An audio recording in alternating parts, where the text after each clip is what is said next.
ஏண்டா கல்வி சிறந்த தமிழ்நாடுன்னு மாநாடு கல்வி சிறந்த தமிழ்நாட்டுல ஒரு கல்வி அறிஞன் கூட வந்து பேசலையே. வேற இயக்குனர் நடிகரும் பேசினா அப்புறம் நடிகன் நாடால துடிக்க மாட்டானா? இவ்வளவுதான் போல இருக்கு அரசியல்னு சொல்லு.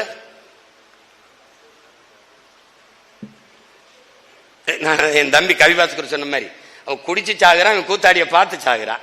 அவன் வாய் வழிய போத, அவன் கண்ணு வழிய காது வழிய போத. என்ன செய்ய சொல்ற? இவர்கள் உழைப்பெல்லாம் வீணா போய் விடக்கூடாதுங்கிறத நெஞ்சு வலிக்க கத்திக்கிட்டு வேண்டியது இருக்கு. இந்த சமூகத்தை எப்படியாவது மாற்றிவிட வேண்டும் என்று துடித்தவர்கள் நம்மவர்கள். நாங்கள் செத்தாலும் சரி எமது இன மக்கள் விடுதலை பெற்று பெருமையோடு உயர்ந்து சிறந்து வாழ வேண்டும் என்று 50,000க்கும் மேற்பட்ட மாவீரர்கள் ரத்தம் சிந்தி உயிரை கொடுத்து மாண்டிருக்கிறார்.